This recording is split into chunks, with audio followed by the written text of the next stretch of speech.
Welcome back to Mommy Moments.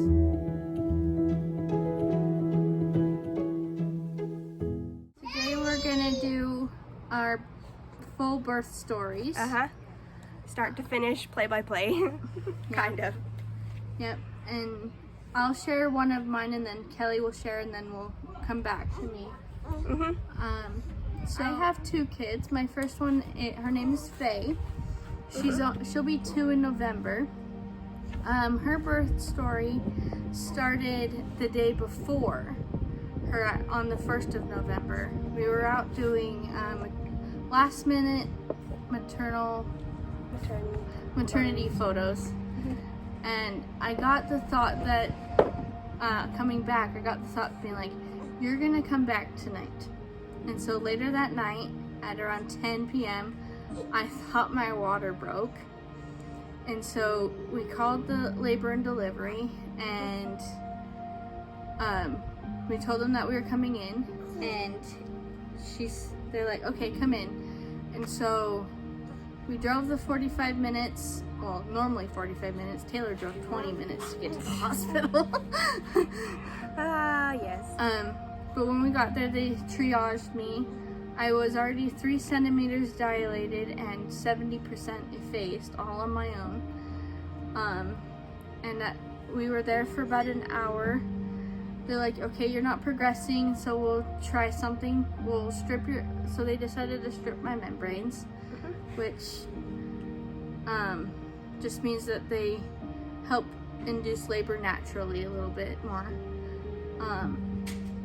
And with that, they waited for about 30 more minutes, and after that, I dilated to a 4 all on my own.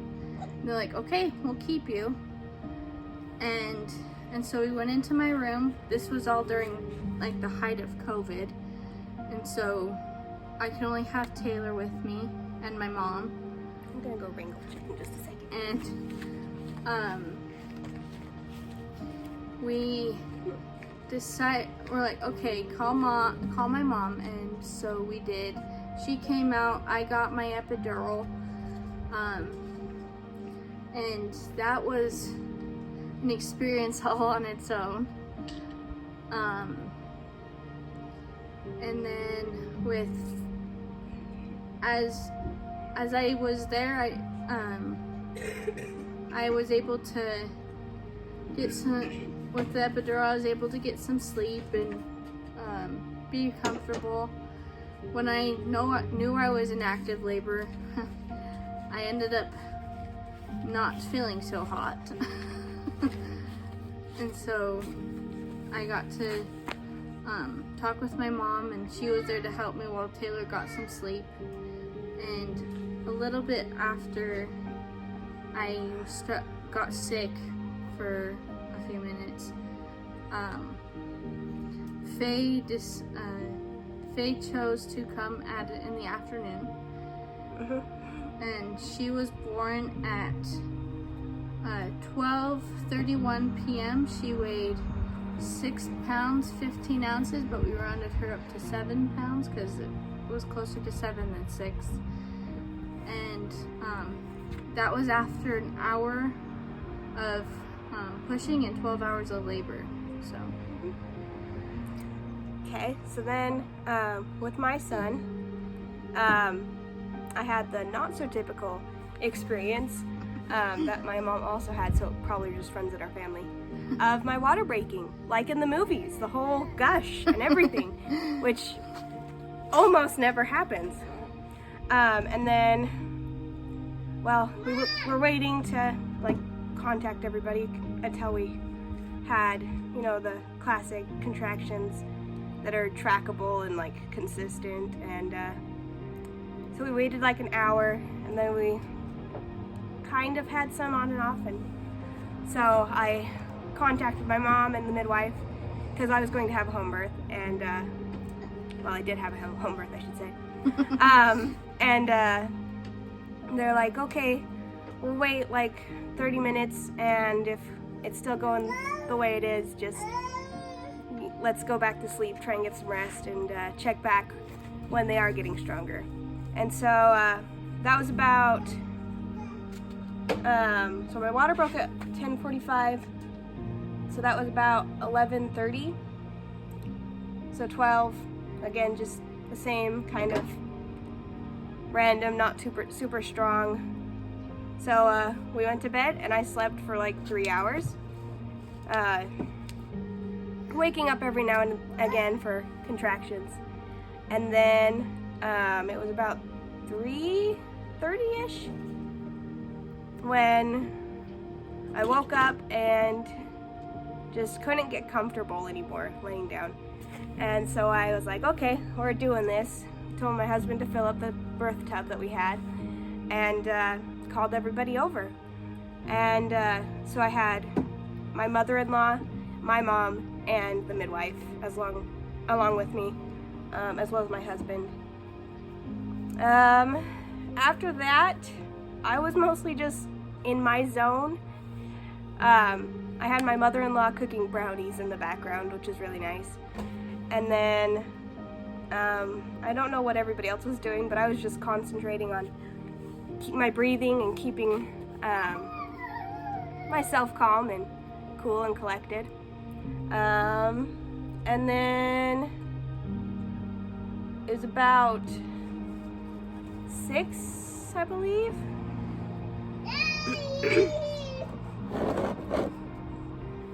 Yeah, somewhere around 6:30-ish is where I started feeling like, you know, maybe I should get some help or something, because I couldn't do this, which is the transition period. And then I just kept going and focusing a lot more in on my music and my breathing. And that's when I started to feel the urge to push, and I didn't really do anything about it for another almost hour. And then I switched positions in my birth pool, and he came out, and that was 7:45. So total of 9 hours, starting with the classic movie scene, water breaking, which is not typical again. And then with Luke, he's our newest member of our family. He was born on July 1st. So he's about almost 2 months old. He'll be 2 months old this Thursday, when we're filming this. With him, it was another special moment because we were actually out in Salt Lake and we were at the temple. We are members of the Church of Jesus Christ of Latter-day Saints, and so we were at the temple doing doing a session, and Taylor had the feeling to grab our hospital bag before. And so we grabbed our hospital bag, we left for the temple, we got dinner. I wasn't feeling very good at that point. I was like, okay, I'm nauseous. And so we were debating on if we wanted to do something different or if we wanted to stick to what we were planning on doing. And so we stuck with what we were planning on doing, and we stuck to the whole session. And I actually was sitting next to a labor and delivery nurse at the hospital I was going to deliver at that time. And she's like, okay, go get checked just to be safe, because I was having contractions throughout the entire session, which was, they weren't strong, but they weren't comfortable either. A little bit distracting, that's all. And so we went and got myself checked, and they're like, okay, we're not sure if you're in labor quite yet, so they had me drink one of those big, like, hospital grade pitchers, those 32-ounce things, because they thought that I was in unhappy uterus because of it being so hot outside. Yeah. With all of that being said, I drank all of that and it wasn't getting any better, so I started getting back labor, which was not comfortable at all. And they're like, okay, let's check you just to be safe. And so I was because I wasn't thinned out at all this time, and I was at like a solid 2+, which I wasn't fully dilating quite yet, but I was in the process of starting. And so they're like, okay, we'll wait for a little bit and we'll see if they start getting worse. And so they started getting worse, and they're like, okay, we'll admit you at midnight. And so with that, they wheeled me back to my room, and once again I got the epidural, and this time it didn't feel very good. Because a little backstory on that, they had to get the needle in a certain spot, and he was trying to, yeah, it wasn't fun. But I'm grateful for the epidural, let's just say that. And this time I was struggling with low blood pressure, because, well, I don't know why I was struggling with low blood pressure, but they were able to catch it in time before I went into distress, or before baby went into distress. And so with that, I couldn't lay on my back because I got nauseous whenever I laid on my back. And so I was constantly flipping back and forth, and I did not have for both of my labors, I did not have the storybook gush. They broke my water, because when they break your water the first time, it's typically they do have to do it again the second time. And so, and genetics has to do a lot of it too. And with him, it's the recent one, but I'm having a lot of brain fog with his because I'm sleep deprived. But I was able to get sleep. I didn't have to worry about wearing a mask this time. And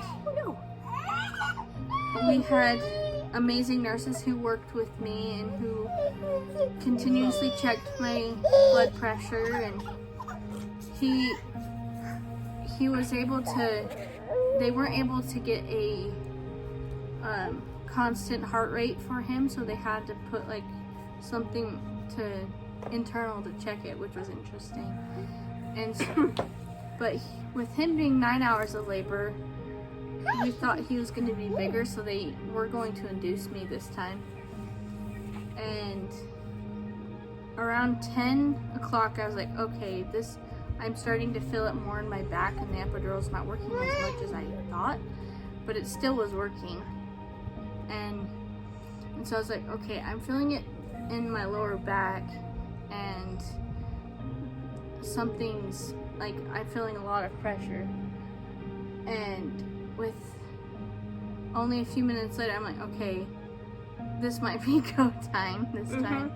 And lo and behold, four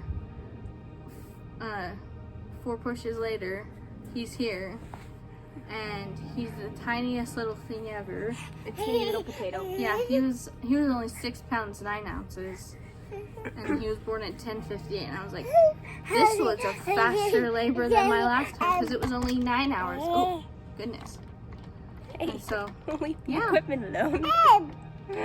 Thank you. we welcomed our baby boy. Oh yay! You want to say hi? Can you say hi? Look. Say hi. Say hi. And then this is it, and that's the Fambries. Faye's over there. Playing with tomato. Can you come say hi, Faye? Hi. Over here, say hi. Yeah, just some ice. Thank you so much for joining us and for sticking around for this longer video. If you have any questions, please don't hesitate to put it down in the comments, and we'll do our best to reach out to you. And please spread the word of our channel. We'd love to help as many moms as we can. Yep. And goodbye for now. See you later. Bye.